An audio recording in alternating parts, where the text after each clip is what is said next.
Okay, welcome back. Today we're having a case study with Eric Brown, who has been giving us lots of great feedback on the course and making some pretty good progress. So before we get started into some questions about the Mandarin Blueprint Method, Eric, I thought you could just introduce yourself and tell us a little bit about why you started to learn Chinese and the circumstances that led to you finding Mandarin Blueprint. Absolutely. So my name is Eric Brown. I live in the U.S. I live in Iowa, so in the Midwest of the USA. And I have a wife, 2 kids. My kids are 4 and 6, so they're pretty young, but they're also at the age where they're interested in languages as well, it seems. And so they've been here a little bit here and there with me as well. And then I teach at a university here in Iowa, and I basically teach in the areas of management and leadership, particularly in hospitality management. And that's kind of the start of where I ended up becoming interested in Chinese a little bit. So I started going to China a little over a year ago. So last April of 2018, I was invited over to help try and improve some of the hospitality education throughout China. And it's been quite the journey. Last year, I went to China 4 times. I think I ended up calculating 45 days or something in China, just visiting different schools, talking to different people, doing different conferences and forums. And that's really what sparked my interest, was my initial visit, understanding that I had no idea what was going on. And it did seem almost like all these tones and not characters, but sounds that people were making, and I had absolutely no idea. Yeah. By the end of the first trip, I understood Mingbai, just because people say Mingbai all the time. Yeah. Understand. But beyond that and hello, I guess, that was really all I really knew. And so after I got back, and that was April of 2018 last year, I started searching and looking around, trying to find something that could help me. I bought some books, bought some CDs.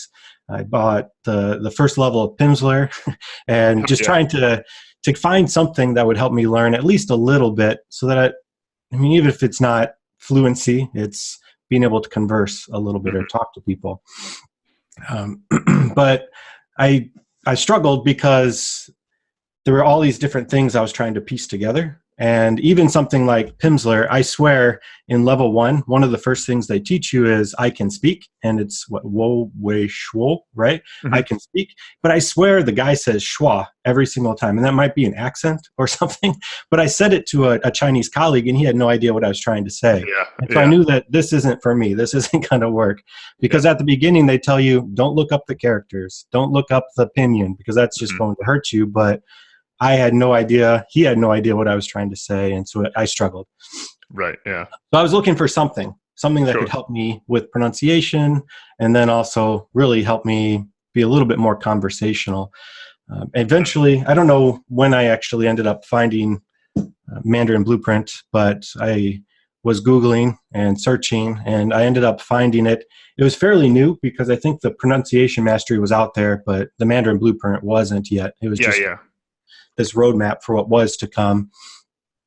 And so, that's kind of what led me to find it. I ended up joining the webinar. I think Luke hosted. I don't know if it was live or if it was a recorded webinar, but I joined it and listened to it. At the end, I think it was like there was a discount code, like 50% off the pronunciation mastery or whatever it ended up being. So I went ahead and bought it. I figured I'd try it out. Worst case, I could always get my money back, right? Right. And so I tried it, and I don't think pronunciation initially was what I was looking for. But like I said, with my experience with my Chinese colleague, I figured might as well start there.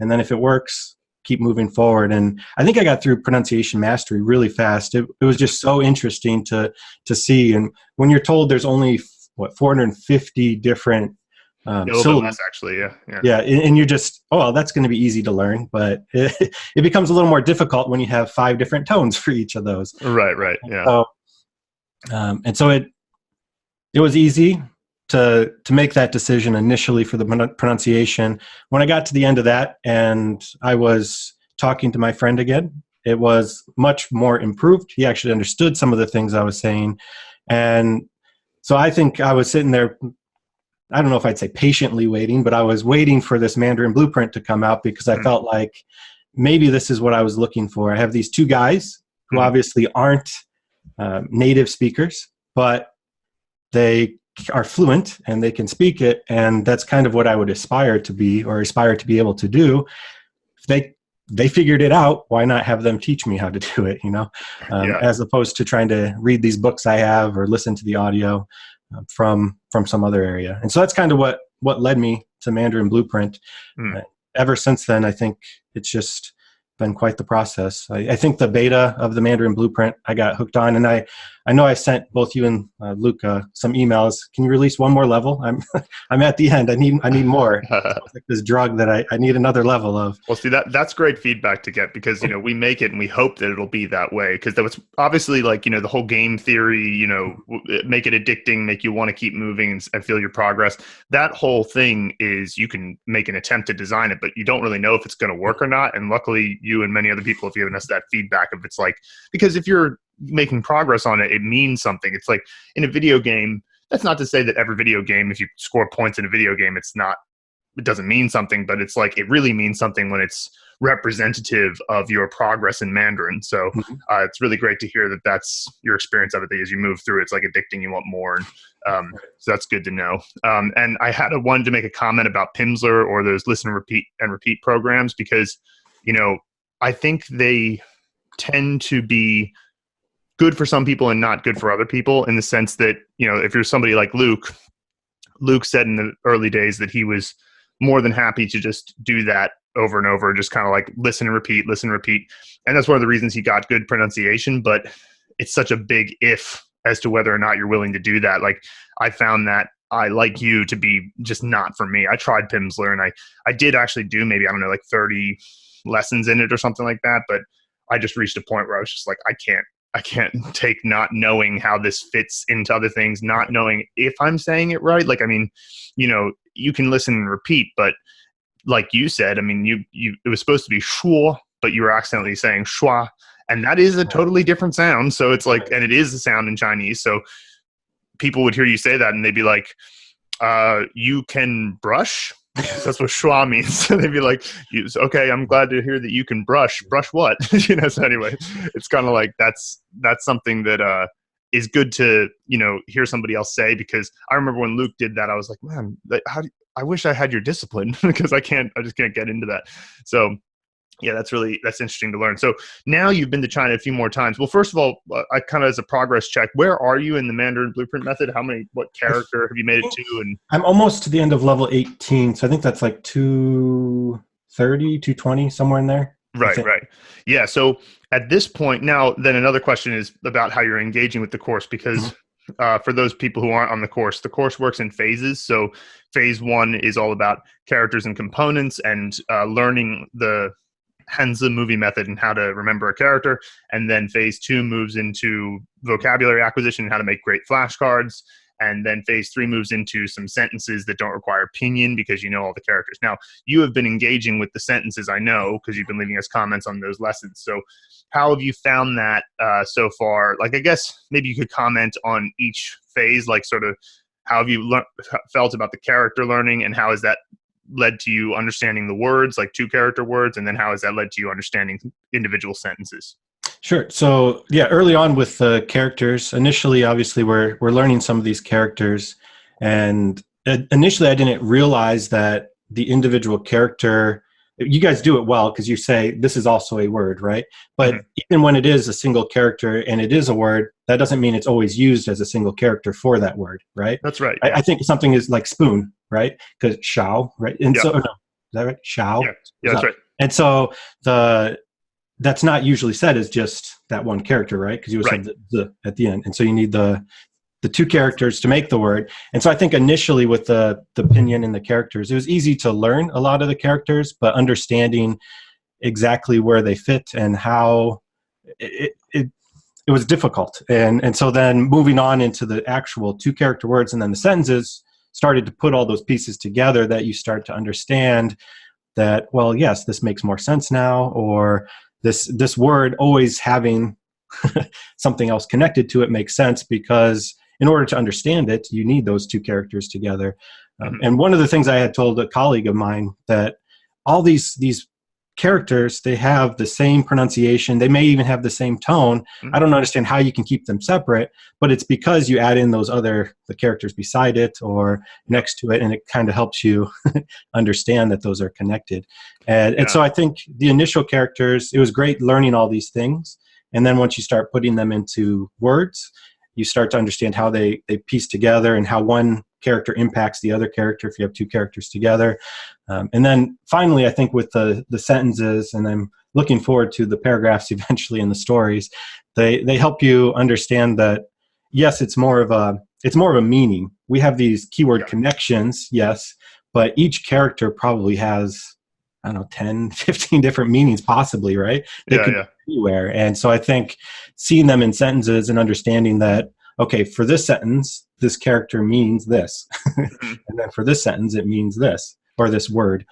And so then you can get a little bit more depth, I guess, to the character and for the meaning of the character, because it doesn't necessarily, I'm trying to think of a recent character. There was one, I think it might have been Too Open, maybe, that I don't want to go back to. Yeah, Kai. And so there was something about how it was too open, and then in the next one, it said something else, but really it was opening whatever it was. I can't remember exactly the meaning of it, but yeah, Kai does have a few different sort of usages. Yeah, and so it's still in the meaning. You're opening something, but it's the word we use in English isn't open for whatever it was, and so it might have been maybe 开心, which means happy, and it's like kind of like opening your heart. Right. I think that might have been it. Exactly. Yeah. Exactly. So just to comment on what you're saying there, and then I'll because it's relevant to the point you're making, is that the characters, the individual characters, what's so interesting about them is it's like they're like a sphere of meaning,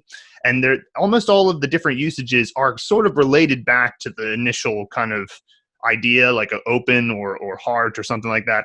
And what I find is that this naturally makes you better at sort of abstract thinking, because you have to look at something and go, well, I thought that meant open, but here it doesn't exactly mean open. So, but when you realize there is still a connection to the concept of open, you start to get better at just understanding that there's like even a deeper sort of commonality in the meaning that has a connection to both the concrete and the abstract. And like, these are things that I just didn't find at all obvious before I learned Chinese. And now after learning Chinese, I'm just, it's kind of made me better at thinking in a lot of ways. It's just great. It's one of the side effects I didn't really go in for, but it's turned out to be really useful. So yeah, glad to hear that you're already getting that at level 18. That's awesome. Right. So anyway, sorry, I kind of interrupted you. No, that's good. And so then, building, and I think that's where the sentences come in, because then, even something, I'm looking here, what's this? Is it dot? Dot. Yeah, dot kai, right? Yeah, dot kai. That's that's the word for open, to open. Right, to open. But then for usage too, you have to turn on your phone, right? And so to turn on your phone, it's using the same exact word. And you could say, well, you're opening kind of electronically almost your phone or whatever it would end up being. Right, right. You get that feeling that this word can mean more things, but you just have to think about it in the way that the usage is, as opposed to how we think about words in English being very set. We say open. Well, this is turn on. It's not open. Right. Yeah. Exactly. But you can see how like on and opening it's not like a totally unrelated concept, but it is different in that way. A light switch is just called a open close, 开关, and it's funny because that's just what they decided to call that thing. They're like, okay, that just turns things on and off, or it opens and closes the light. So we'll just call it an open close, which to me is like, I love Chinese for simplicity sometimes in that way, So yeah. And by the way, that's also a part of speech thing, because, you have kai, which is a verb, and you have guan, which is a verb, but when you put them together, they turn into a noun. So like, it's just like, okay, a kai guan, an open close is a light switch. So yeah, anyway. So had you finished what you wanted to say about this? Yeah, I think so. I think, like I said, the sentences are where I'm at now. I think the hard part with the sentences are I'm kind of a completionist. And so when I'm using my Anki, I unsuspended probably too many of them. So I'm so far behind on the sentences that the characters I'm learning aren't exactly matching with where I'm at. Because I only allow I think 5 new per day or something for the sentences, because I don't want to spend too much time doing those. But now I'm so far behind that I think I need to rethink how I'm unsuspending some of those in the cards. Yeah. Well, just is whenever the way I always like to do it when I was doing this type of thing. I mean, obviously, I never used the Mandarin Blueprint Method when I was learning, because it didn't exist yet. But I did do a few things where I had like a list of words or a list of characters in Anki, and I would always just take some time, like 5 minutes at the end of my study session, to look at what I did and just specifically unsuspend those individual cards. That worked for me, but that can also, if you'd rather be a little bit more automated, because that obviously does require you to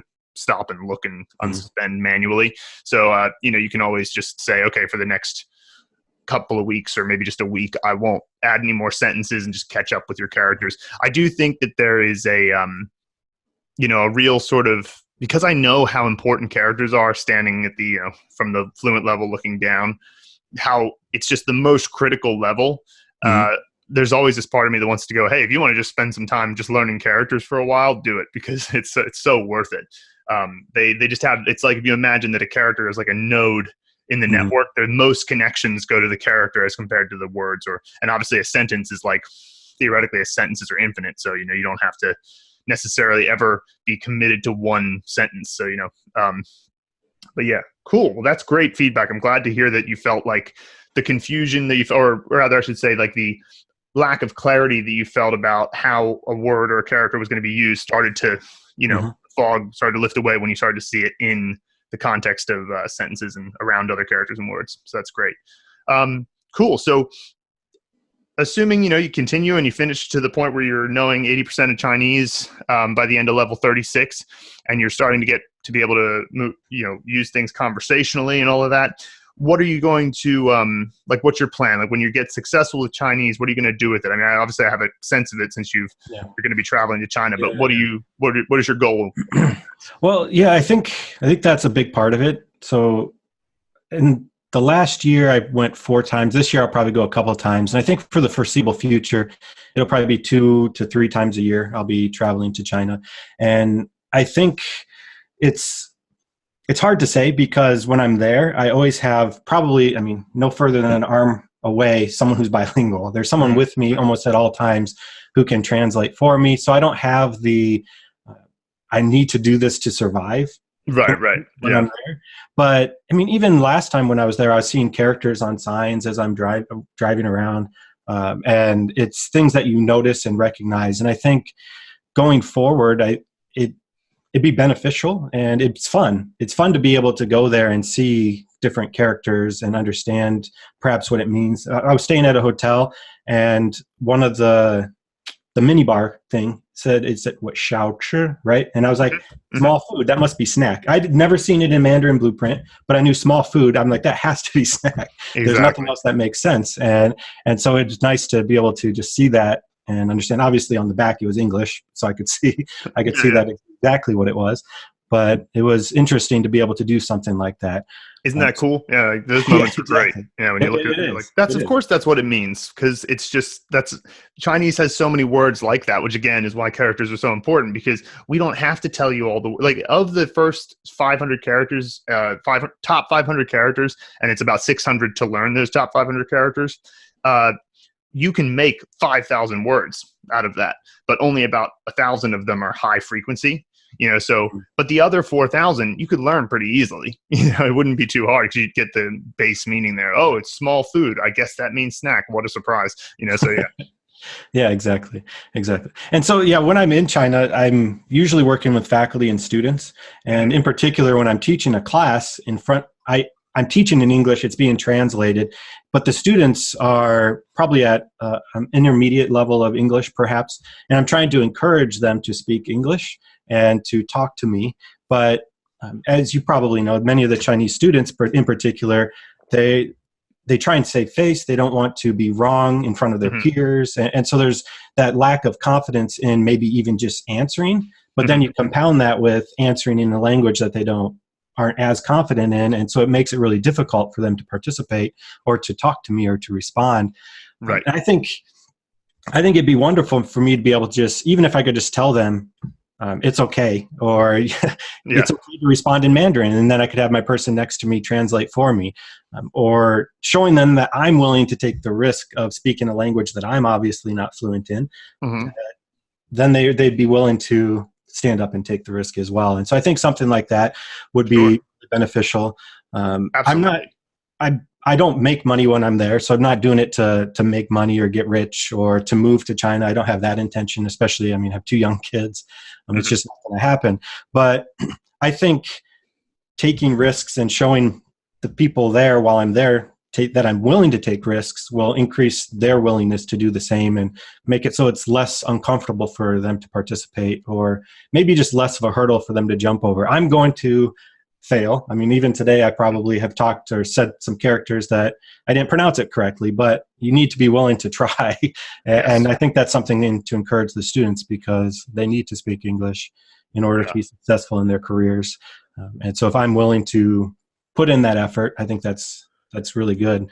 And so, like I said, visiting China and talking to people, or even be able to just read some of the signs or read some of the things that I'm there. I think technology is making it, I don't know, like I said, that live or die. There was a couple of times that I was there by myself, but I had my phone, and so I could use Google Translate, and I could just hold it up and I could see exactly what it says for the most part. But being able to just walk up and see that, like I said, the small food or the snack. Survive with technology, but you'll thrive if you are fluent. Exactly. But from a personal standpoint, like I said, my 2 kids, I think they're both very interested in languages. My daughter, she's 6. She took some Spanish classes, loved that. She's been learning some Chinese with me. She likes when I'm writing the characters, because it's so different than English, right? And so I'm writing the character, and she's like, how does that mean that? It's like, well, here you go. And my 4-year-old, he just turned 4. When he was 3, he could say ni hao and I ni. And so he would say both hello and I love you. And so it was just really great that he could say that in English, he could say it in Chinese, and he could say it in Spanish. And so it was good. Anytime we were with someone who speaks Chinese, I would say something in Chinese, and he would say he loves them. Obviously, he doesn't know them, but that's the one thing he loved to say. And so it's good. And so while I'm in China, it's great. My kids love it, so that makes it even better to be able to do that. I think one of the big things that I really want to be able to do, and I've started a little bit, as I've gone to China several times, my WeChat friend list has grown. And so seeing all those moments, and if I could just read those without having to click translate, WeChat makes it very easy to translate it. I challenge myself not to, but obviously I need to many times. Sure. It's amazing how much you pick up unconsciously with that stuff. And, I just wanted to comment on your point about making mistakes and not being afraid to make mistakes. One of the things that you can kind of, to some degree, count on, and all of this is dependent on your state of mind to some degree, and your, whether you're in a good or bad mood or whatever. But a lot of times if you go into something where you need to say you need to communicate some idea, and you just go, all right, I'm not exactly sure how I'm going to say this, but I'm just going to start talking. There's this, obviously you have to have enough input and you have to have enough knowledge that there's like anything to say. I can't just start speaking Spanish right now. But if you go in and you're like, all right, I am confident that I will find a way to get this idea across. If I have to use body language, fine. If I have to, try to say some really roundabout way of getting something across. Like recently, one of the challenges I've been facing is that I've been trying to, we've been designing the WeChat version of the course. And if we have an issue like, the padding around the font isn't totally right. And I'm like, I don't know how to say technical terms in Chinese, because I didn't learn any kind of like computer programming based Chinese, nor do I really know that much about computer programming in English. So the Chinese, Annie, who works with me, who's helping with us, she's Chinese, but she also doesn't really know that vocabulary. So it's like, I'm trying to explain that stuff to her and like get her to understand so she can explain it to some programmers, or I speak directly to the programmers. And it's just always a challenge of going, all right, it doesn't matter really that I don't know what the word is, because I should be able to use my vocabulary to describe what it is, right? And if you just are confident that you can do that, then you'd be surprised how many opportunities come up to learn just in that brief conversation. Because certainly the word you're looking for, you can try to learn. I learned some word like how to say underline in Chinese, like in underline text, bold text, italic text, right? And it's like bold is to 加粗, so add thickness, and then you have italics, which is 斜体, and 体 is like the body, or like 字体 is the font, so that's your 字, like 汉字. So 字体 is the font, and then 斜 means like slanted, so slanted font or slanted body text, and then underlined is 下, which you already know that one, meaning below, and then 画, which means to like draw, and then 线, which means line. So like under draw line. It's like, all right, well, that's very very straightforward stuff. And because I learned that in one conversation the first time, I don't know, it was like a year ago or something. I was like, I don't know how to say these, but I can explain it to somebody. And then they explained it, and I was like, okay, now is my opportunity to learn. This is my word connection flashcard happening right now. And so that's why you got to be willing to make mistakes, because the opportunities to learn will come up if you just sort of go into it. And yeah, and if you're afraid to make mistakes, luckily though, Chinese people are the most forgiving when it comes to making mistakes in their language. They're not like, look at you. Do you think that's Chinese? Jeez. They're not like that at all. So no. Well, and I think even the complete opposite. It's that positive reinforcement you get from the response to trying is just great.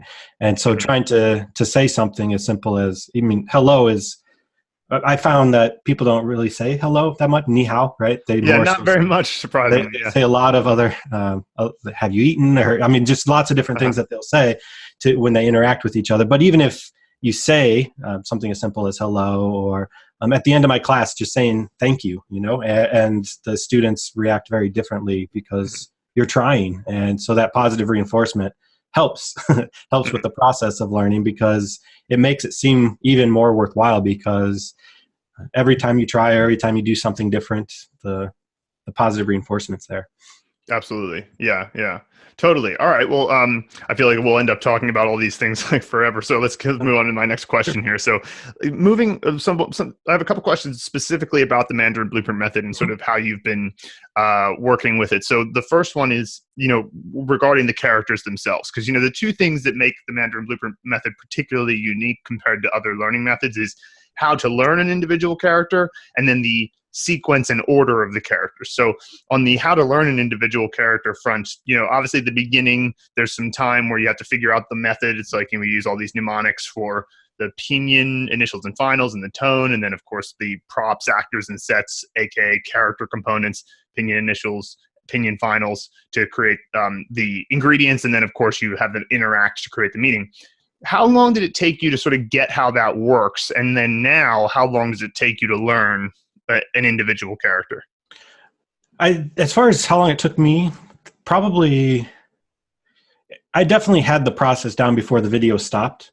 And okay, right, yeah. I don't remember exactly when that occurs, but before the video stopped, I definitely had the process down. And yeah, it's character 105. 105, yeah. So it's probably by 50 or 60, you definitely have the process down very well. Great. And I talked about how I was begging for additional levels. And I think when you guys released one level, it released a bigger Anki deck. And so I even did try and go, after I was done with that level, I was like, I'll try a couple without anything really. And I think at that point I was borderline. And so I was about ready. So that's probably like, was that level 9 or 10? I can't remember what the beta was, but something like that, yeah. Somewhere in there. And so by then had the process down pretty well, being able to pick the pieces that are the props that needed to go into it, the character, the actor, and then also the scene that I was on, or the set for the scene. And so by then it was pretty straightforward. And once the videos went away, I was sad, because I liked getting the examples from all the guests you guys brought in. Yeah. Because the examples really helped a lot. And then also having you guys say the word, kind of talk through the process. I think it worked out well, but at the same time, I think it was kind of a crutch that I was depending on it and watching it, but I could do it. And so it was, for a little while, it took I was a little, like I said, a little sad, I guess, was. Yeah. Well, for what it's worth, just as a note here, I am working on currently, it's like my main project at the moment is writing new and longer and more detailed level reviews for everything past level 12. So, anybody who's on the course, that's going to be coming out soon. So anyway, but yeah. Yeah. But like I said, it wasn't, I think it was still a good thing because it does go a lot faster when you're not watching a 3-4 minute video every single time. And so that does compound it. As far as how long it takes, I think the easy characters, like the nouns in particular, those probably take 30 seconds. Especially if they don't have too many components that you're putting together, it probably takes 30 seconds. You look, oh, okay, I know what that is. I think a recent one was Zhong, clock. I mean, clock is a thing, right? Mm-hmm. I can see a clock. Yeah. And so that's very easy to visualize, put the two components together. Sure. One of the components, tells you the pronunciation right there, so that helps a little bit. But you have the two components together, and then it's just visualizing it quickly and then move on. Mm-hmm. And so that was pretty easy. Or if it's a character I've seen before, I think recently Tian, sky, or I guess day, we use a lot for the day. And so something like that, I don't spend a whole lot of time trying to make an elaborate scene because I know that character. So there's really, I still do it so that I know pronunciation and all of that. Especially the pronunciation. It's worth it. Yeah. Yeah, the tone. But I don't have to spend an elaborate scene of trying to figure out how to incorporate the sky into. And so it just so I can get the character, so the pieces together, and then the tone as well. That makes it. So those ones are easier. Some of the more abstract ones, like recently, day, must. Like what does that? What's must? And so that was really hard. Probably those ones may take longer, maybe, I don't know, 3, 4, 5 minutes. But a lot of that time is trying to figure out that keyword connection. Once I have that figured out, then it's still, the scene still takes, 15, 20 seconds to watch and visualize in my mind. But trying to figure out a good, strong keyword connection is the hard part in that. And I think some of them, that's where the podcast comes in handy. And then also when I see some of the comments that people who have gone a little bit faster than me, sometimes I'll see some down there. I was like, oh, that's great. And those ones make it a little bit longer. But I'd say, like I said, on average, probably, I think you guys say a minute, right? And I think a minute or 2 minutes on average. There's been a lot of them that have been more abstract lately to open. So these are things that are more, they're not nouns, you can't see them. So making that keyword connection takes a little bit longer. Yeah. So there's one of our blog articles in the Hanzi Method series and in the Hanzi Method ebook, we have a section all about troubleshooting. So maybe you want to bookmark that page. I think it's also in the sidebar related to either script triggers or special effects. Those two Google Docs that are in the sidebar, if that's specifically the issue that you're running into a lot, you might want to keep those bookmarked and open for you, because they have a few sort of triggers about how to troubleshoot if you're struggling to find a connection. So, just keep those around just in case. So that's great to hear, though. It sounds like, that's pretty, that's the standard response, because of course with abstract meanings, you have to it's not visual to begin with, so you have to make some other link. The Greeks call this the linking method. So it's like, you can't just say, to open. Well, there's lots of things you can open. So what is it? You have to make some further connection to it. So it's like open source code, open borders, just do these word associations, right? And then see if you can come up with a connection, from there. Just doing that just now.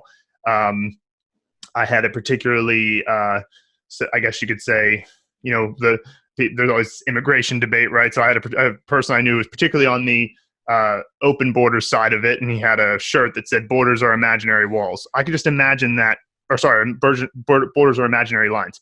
And I was like, okay, I can imagine him wearing that shirt. And that's okay. He's an open borders guy. Open is the keyword. And that's just me just quickly doing a word association. That's an example of what you can do with an abstract thing. And you'd be surprised. Your brain will show you. That's what I find to be so interesting, is that it's kind of more of a discovery sometimes. I don't know if you have that experience, but there's moments where it's like, I'm just finding where it is already in my head and just making a connection between those previously disparate things in my head and just saying, okay, now let's put them together. And, the person with the K first name in the AI set doing that connection I just made, and make a little link in my head. So yeah, I'm glad to hear that that's working out for you so far. All right, cool. So apart from specifically the characters, so if you could just kind of like talk about the overall impacts, like if you, we usually ask like 3 impacts of the course, that like which parts of it have made the biggest impact, but you don't have to, you can just say 1 or 2, or you can say 5 if you want, but what do you think are the aspects of the course that have had the biggest impact, and why? I think, obviously Anki is a big part of it, but I think early on, what really sold me on it was, you and Luke, being able to see someone that went through a process that I'm trying to go through. Obviously, I'm not in China, so it's a little bit different, but being able to go through that process and be successful. I think when you guys finally released the full Mandarin Blueprint Method, you put out that video that had Luke talking at the beginning, and I saw that, and I was just like, okay.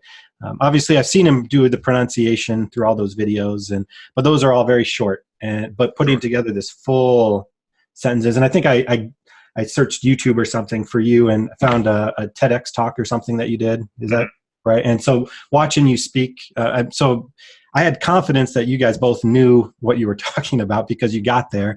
And if you believe that this method would have helped you get there faster, then I think that's something that made a big impact. Seeing these examples of you and Luke doing what I want to be able to do, whether it be sit on a bench and talk about something, or if it's talking in front of people and giving if I could stand up in front of the classes in China and give the entire talk in Mandarin, or even just 10%, do my introduction in Mandarin, it'd make that'd be a big impact. And so I think seeing something that I want to replicate was one of the big things. When you sent these questions, I was trying to find things that people maybe hadn't talked about before. Oh, yeah. Like I said, Anki, the videos, the content is all great.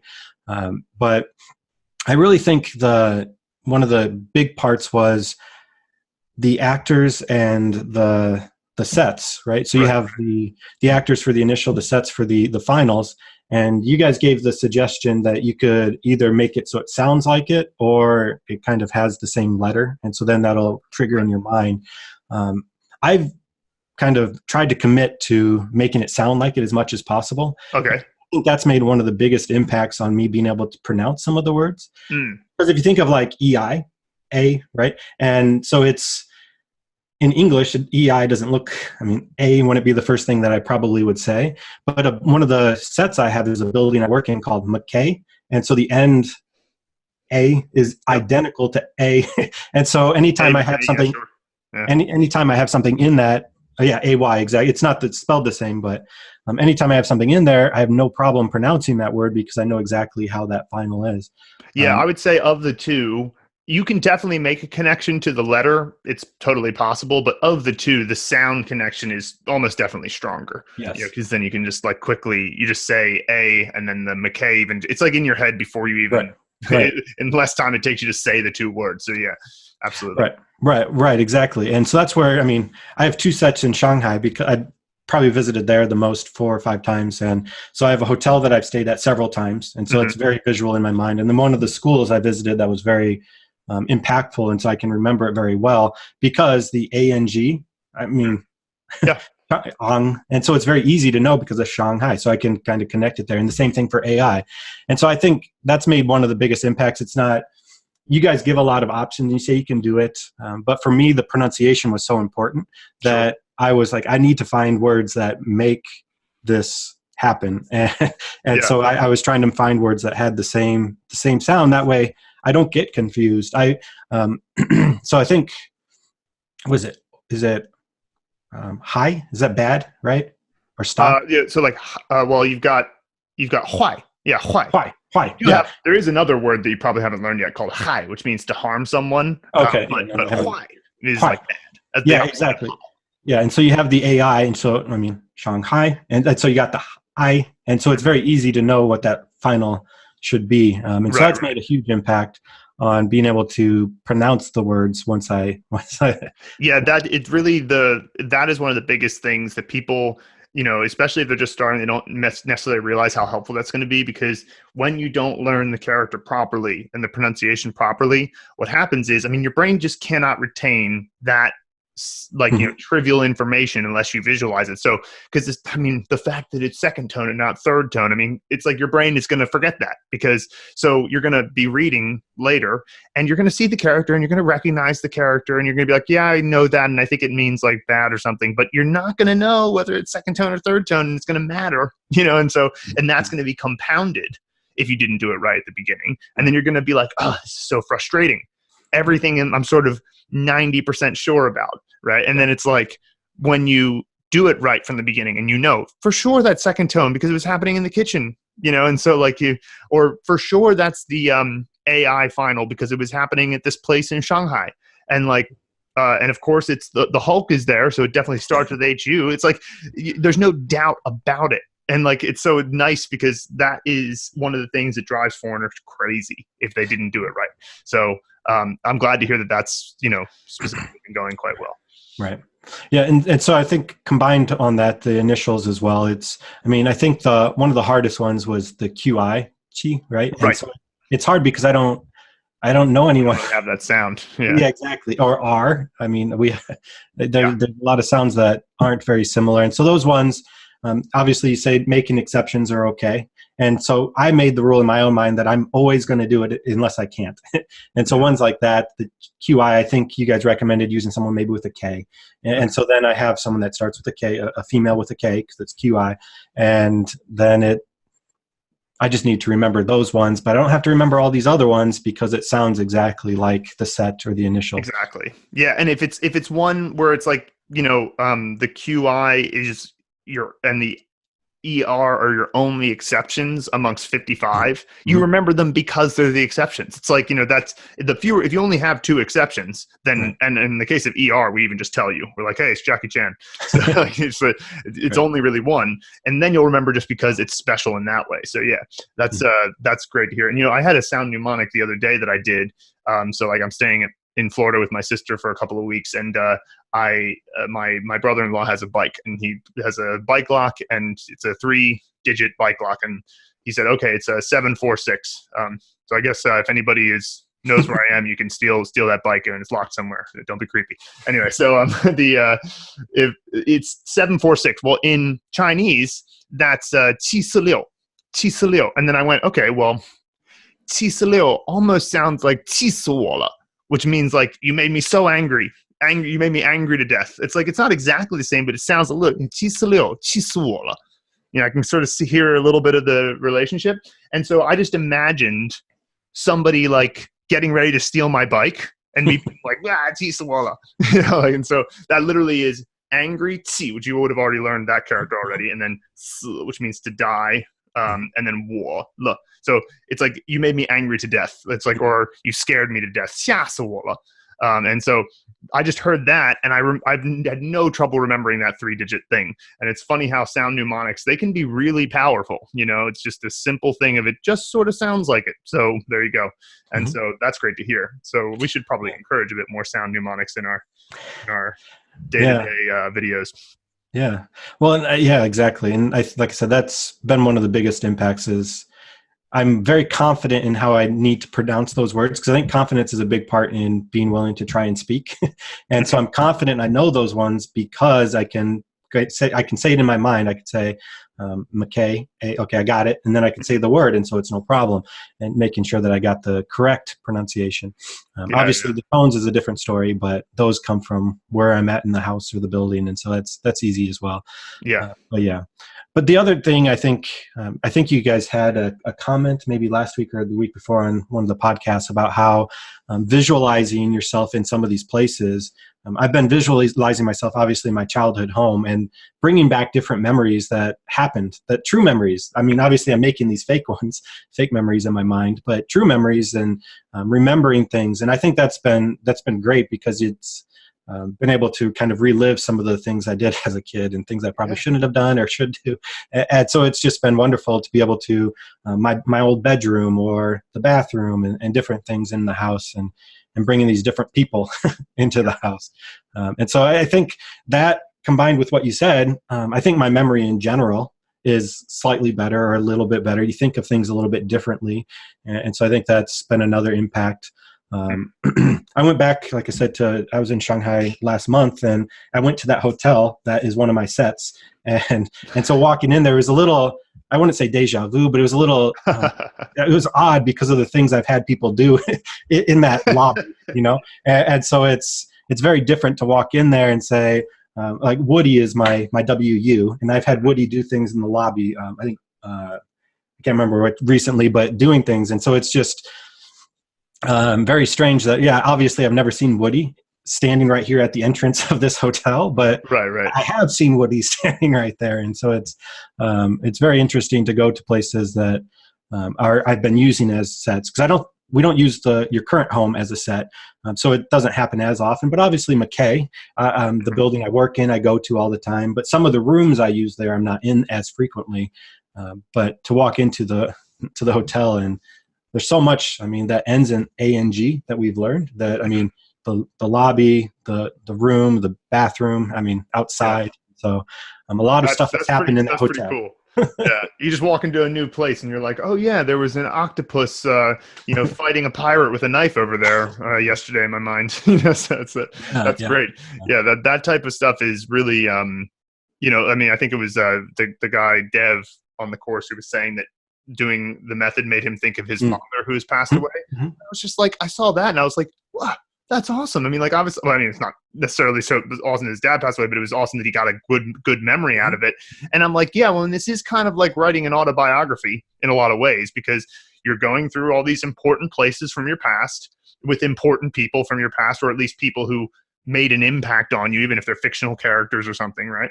And then you're essentially figuring out you learn about, what do I think of this meaning, right? So you find out the meaning of the character. Well, what do you think about it? Well, you're going to find out because it's going to come up in the scene. And so it's sort of one of those side benefits that is obviously the main benefit of the course is you learn Chinese characters, and then you can, eventually become fluent in Chinese because you learn the characters so well. But it does have this side benefit of teaching you a little bit about yourself, and reminding you about who you are as a person, which is kind of like, you could argue that that's something that a lot of, psychologists would hope people would do, anyway. So, that's really great to hear that kind of impact is actually happening. So, now we've been talking about these positive things. Tell me about what you were skeptical about at some points. It sounds like, not saying you had to have been, but most people are skeptical at some point because we're putting a pretty radical thing forward here. We're like, hey, throw out all the traditional methods and try this totally new thing that involves,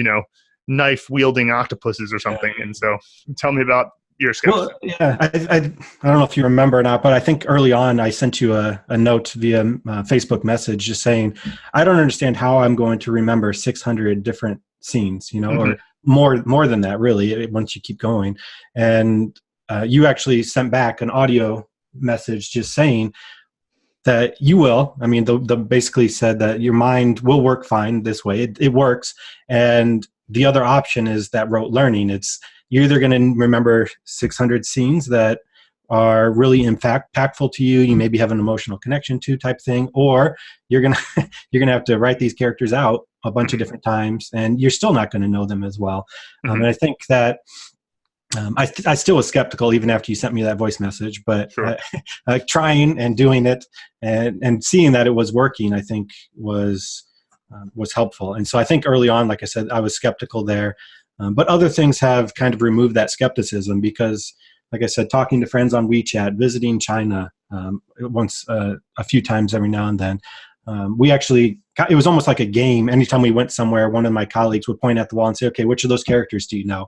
And I was able to point, maybe it was probably less, it was 5% of the characters maybe, or something like that. Whatever it ended up being, we're at some older places, some museums and stuff that have some characters I probably will never know because they even came across one. I don't even know that one. It's like, well, yeah. There are hundreds of thousands of characters. And right. They only use, the vast majority are only used in a very set circumstance, and many of them are retired. Basically, they don't get used at all. And then a lot of them are specialists. Like if you go into chemistry, there are a lot of characters directly related to chemistry. But even still, I've seen chemistry characters, and I'm like, well, I have an idea what that probably is. because it's got the, it's got the component that'll indicate something about it. But anyway, yeah. So it's like most of them you don't need to know. It really is about 3,000 that'll get you like reading the newspaper easily. And the reason why I say that is not because you'll recognize every character. It's because you'll know so much of the surrounding context that if you see a character you don't know, it doesn't even matter. It's like, well, whatever. I know what the meaning is. Anyway. Could be a name. Yeah, exactly. Yeah. And 600 is enough that you can easily communicate on WeChat. You can understand the majority of what you're seeing. It's a little bit frustrating sometimes because the meat is in that last 20%, because it's 80% of Chinese by frequency, which just means that the most frequent characters. And so if you're looking at a newspaper article, 80% of the characters in that article, but the remaining 20% are made up of about 2,500 other characters. So it's like, if you want to get that final 20%, you kind of have to work longer. But the thing is, by then you already have such a good foundation, and everything it's almost like you're building a skyscraper and you've built the structure of it and you just have to fill in the bricks, but there's always a connection to something you already know. So it's never, it's always one or two steps to something you already know. And that's why, we made this post on Chinese forums about this, and people were giving us a lot of flack about that 80% thing. And they were like, people are going to get the wrong idea because they're going to think that, it's only going to take 20% of the time now to finish. And I'm like, well, first of all, I think that we make that clear, but even if we didn't, it's like, so much at that point that it's a question of how pleasurable is the remaining experience. And it's actually quite enjoyable because you're constantly, that time is my favorite time, the 80% time to being advanced, because your progress is so fast. You learn a new character, a new word, and there's such a huge amount of information that unlocks. So it's like, that the whole point is the foundation is the hard part, and that's where you're in now. And so, that's where, when you're finished with that, it's not like the journey is over, but you're going to have fun with the remaining part of it. And so, yeah. So, good to hear that skepticism went away. Now, how about recommendations for the course? Anything that we can improve? So I think you guys have said something about having an app. I think having one location for everything would be wonderful. Yeah. But obviously that comes with a lot of cost and a lot of time to set up and get moving. But I think overall the course, the one thing that I don't know if it'd be possible. Having audio on each of the movie scenes, make a movie scenes. Because obviously when I see the word like Kai, I understand that I should know how to pronounce that. Being able to click a play button and say, oh, yep, I got it right. I just use Pleco and I just type it in. That's a good idea. And so I can go back and forth and see those. But I don't know, that'd be helpful. I would love to have an app, but like I said, I don't know that. Of course you have that in your Anki cards. That was where we were kind of trying to address that in the Anki card, but it would be nice to have that when you're in the learning mindset. Right. Exactly. Unfortunately, I don't think that the platform we use has that functionality set up where you can just like drop in an audio file in the description like that. But that would be nice. I'll look into that. That's a good idea. Yeah, because you have all the audio files. They're in Anki. yeah, they're there. It wouldn't just be hard to figure out a way. But it would just be a pain if it was like at the moment you can put an audio file in to download, but then it's like, okay, so what, you download a file? It'd be better if you could just play it like on the page. But yeah. So. Yeah. And then I think, this is, again, I was trying to come up with suggestions that no one else has said yet. Did the motivational email stop after you finish a level? Do those just go away? Not anymore. I just uploaded come back. All right. Today, levels 13, 14, 15, 16. I'm going to upload 17, 18, 19 today. Right.